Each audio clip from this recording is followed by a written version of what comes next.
السلام عليكم. خلينا نشوف شلون نقدر نوظف ذني بتكوين زخرفي بسيط. مثلا أي تكوين زخرفي. هسه أنا أريد أسوي تكوين زخرفي بهذا الشكل. مثلا شلون ما كان، أول عنصر أقدر أضيفه وسهل كلش اللي هو هذا البرعم اللي على شكل 7 مقوسة. أضيف من عنده بأماكن. هذا 1 مثلا،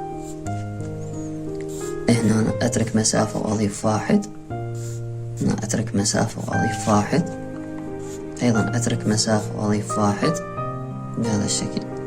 أترك مسافة، خلي مسافة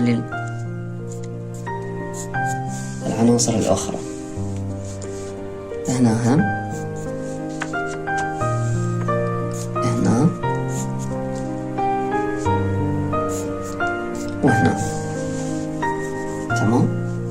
هسه هاي سهلة. هذا أول عنصر كلش سهل. أجيب الورقة النباتية، يا ورقة أريد أستخدمها، مثلا الورقة هذه العادية، أقول هاي ورقة هنا، بين وحدة ووحدة، ورقة من الجهة اليمنى وورقة من الجهة اليسار، وبعدها بوحدة أرسم ورقة مثلا هنا فوق. هاي اللي وراها أرسم ورقة هنا. اللي بعدها هذه أرسم ورقة هنا. اللي بعدها هاي أرسم ورقة داخلية. صدفت عنصرين آني اللي هي الأوراق البرعم الأول. بس أريد أن أضيف مثلا فالزهور صغيرة، واحدة من أنواع الزهور هاي اللي أخذتها آني، أحادية ثنائية ثلاثية، أقدر أضيف صغيرة هنا. خلي أخذ هنا أنا آني ثلاثية مثلا، هاي 1 2 3، 1 2 3، 1 2 3، 1 2 3. ضفت لي واحدة هنا. أجي هنا أريد أضيف مثلها، أضيف غير نوعية، أضيف كيف. هاي 1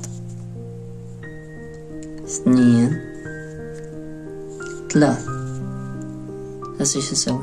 1 2 3، 1 2 3، 1 2 3 بهذا الشكل. هذا الزهور هسه قاعد استخدم هنا. اقدر اكررها بعد هنا. هي هاي الزهرة، هذا التكوين اللي اعطيتكم اياه واجب اني.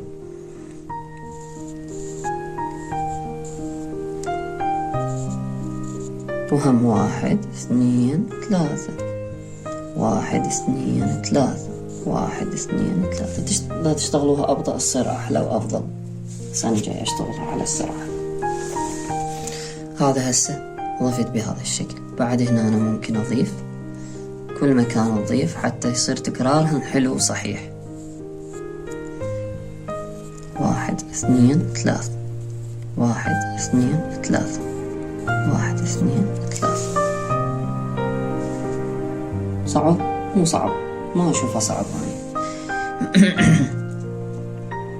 أيضا هنا مثلا أقدر أضيف واحدة، هاي 1، هاي 2، وهاي 3. 1 2 3، 1 2 3، 1 2 3.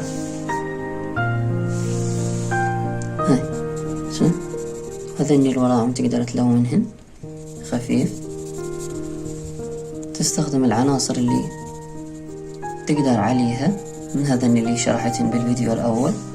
يصير عندك تكوين زخرفي بسيط. خاف بالنسبة لي لما يعرفون يجي هيك سؤال بهذا الشكل. سوي لي تكوين زخرفي نباتي. تريد تضيف بعد، ضيف أشكال، بعد أكو عناصر تقدر تضيف. ضيف بعد أوراق نباتية، ضيف مثلا واحد يضيف ورقة نباتية منانة مطوية بهذا الشكل مثل اللي أخذناه. منا يضيف ورقة نباتية وأيضا مطوية. منا يضيف ورقة نباتية وهم ينطيها ضوء. يكررها لأنه العنصر اللي يستخدم يكرر من أكثر من مرة بالهذا. هو تكرار، يعتمد الفن الإسلامي على التكرار، والزخرفة هي أحد صور الفن الإسلامي، يقدر يكررها. هذين العناصر بس تشوفوهن زين بالفيديو الأول وبسيطات كلش، تقدر تستخدمهن بتكوين زخرفي. هذا المطلوب من عندك. أنا ما أريد أن هاي الأشياء المعقدة، يا ريت تشوفوها حتى تطبقوها وما تتعبكم، ولا حد يقول لي ما أخذناها. بالنسبة خاصة طلاب الثاني ألف وباء اللي متأخرين دائما عندي،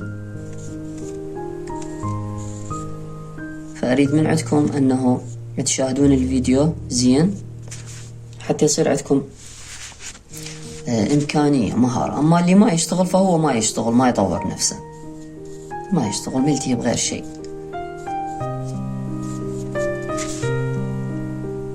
فأريد من عندكم هذه تشتغلوها بهذا الشكل، وبسيطة كلش وممتعة.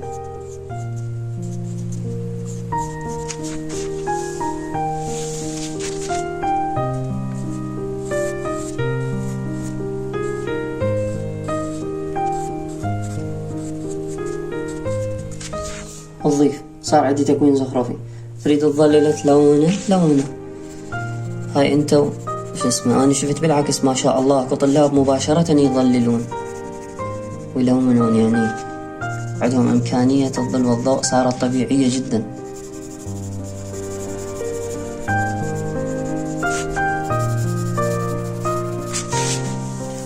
هذا بعدين ممكن ندمجه بالخط الكوفي اللي أخذناه العام، لأنه أكو خط كوفي مزخرف فكلش حلو يصير. هسه تكوين زخرفي بسيط متواضع تقدر تسويه بهذا الشكل. تقدر تضيف أيضا زهور أخرى من اللي نزلت لكم الصور مالتها. حاولوا بها تشتغلون. وطلاب الثاني ألف وباء أأكد شاهدوا الفيديو واشتغلوا ليها بالدفتر، لأنه دروسكم قليلة جدا وخاصة دروس الأخيرة. شكرا جزيلا لكل من شاهد الفيديو ولكل من يتابع دائما الدروس الإلكترونية ويتعب نفسه شوية ويجتهد أنه يشاهد هذه الفيديوهات. أنا أشكره جدا وأقدر هذا التعب، وأيضا أحس أنه درسي من أقدمه ما يروح هباء. شكرا لكم جميعا، حياكم الله.